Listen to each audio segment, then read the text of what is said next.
everyone, Will here from Mature Minded Gamers, and today we're going to be discussing with you the Dungeons & Dragons Essentials Kit. What's in the box, why if you're a new player you should pick this up, why if you're an existing player you should pick this up.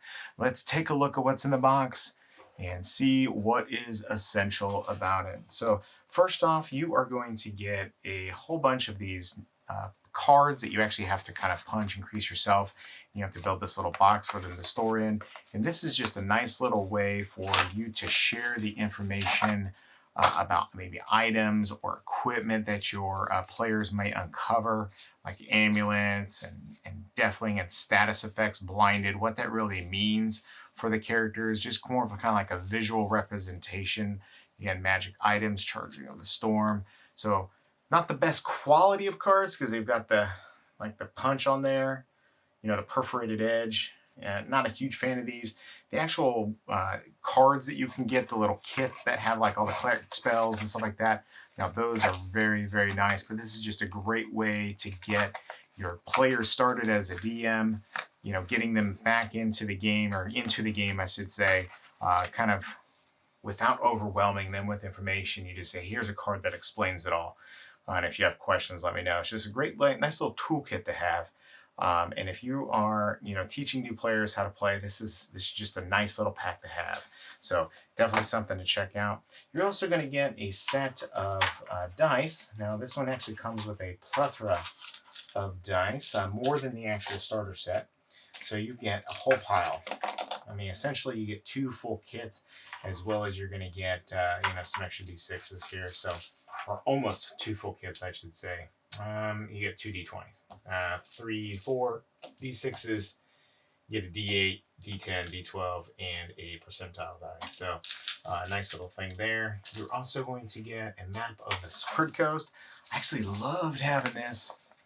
You know, I ran a short little campaign, try to actually start this Icespire Peak, and I used this to explain and set up my intro, my session 0, how they were traveling from Neverwinter and then made it to Fandolin. And, you know, that's kind of where the story began for this adventure that's in here. And I loved having this as like a visual representation to kind of tell my players the story of how they're traveling and why they're traveling from one place to another. And it's a great way for your characters, your players, I should say, to really see where they are and why it actually matters. You know, why it's taken so long for them to travel, and kind of get like that visual buy-in. I think, you know, as a society anymore, we are very visually based. And this is just a map of Fandolin. So when you're kind of describing the town, I'll also give you a little bit of added, you know, knowledge and ability there. But it also helps, again, visualize your players to know where they are in the town, where they want to go, and kind of like in that theater of the mind. You know, they don't really, if it's a new player, you may not have that, and it just kind of gives you a visual cue.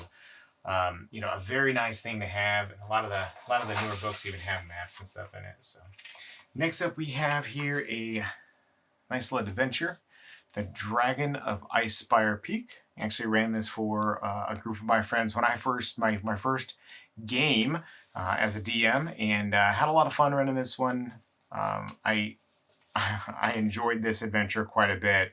It really got me sucked into Dungeons and Dragons when I was reading through it, and had kind of played some games online and stuff. And this was just what got me just like sold on Dungeons and Dragons, playing this now in 5th edition, and I just absolutely had a blast. You're also going to get this Essentials Kit, which is the basic like rule book, if you will, for how to play. Very similar to the rule book that you get with the starter kit for Dungeons & Dragons.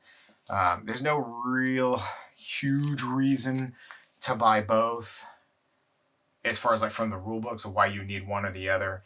The main thing that you're going to want the starter kit for is because you get the Minds of Fendelver, versus in this one you get the Dragon of Icespire Peak. So if you're like me and you want to have physical print versions of all even the small modules, like I love having the books. I love being able to sit down and like lay in bed and read the adventure and get to know it. So when I go through with my players, I can you know, expand the story to make it my own a little bit as well. In this one, you're also going to get the like a screen for DM screen. So it's got information about actions that they can take, things you do on your turn, condition effects. You get the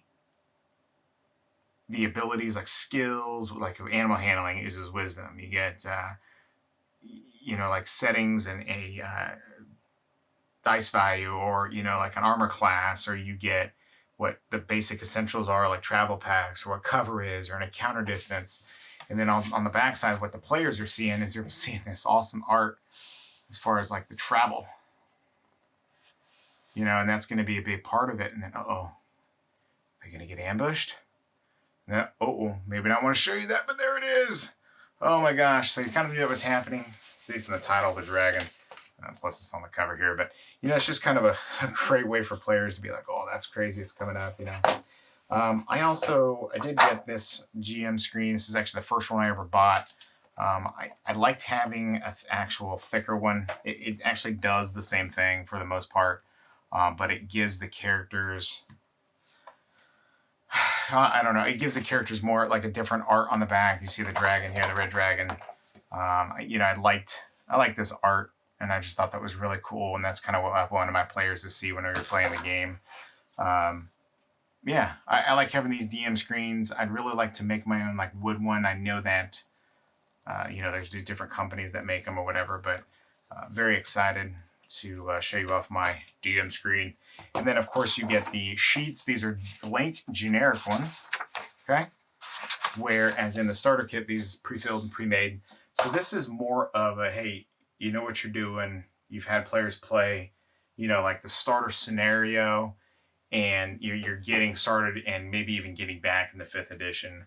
I think if you're a returning player to Dungeons & Dragons, I think the Essentials Kit would be a good kicking off spot for you. I think if you were absolutely new to Dungeons & Dragons, maybe even a new player, not necessarily even a new DM, but even a new player, I think you should go ahead and pick up the starter kit so you can kind of have an idea of what is going on. But the Essentials Kit, I can't necessarily suggest it for brand new players, but I would recommend this strongly as the second purchase that you make beyond the starter set, and then move on to the Player's Companion. So, all right, everyone, this has been Will from Mature Minded Gamers. Until next time, everyone, hit that like and subscribe button, please. But we'll catch you later, and everyone, stay safe. Take care.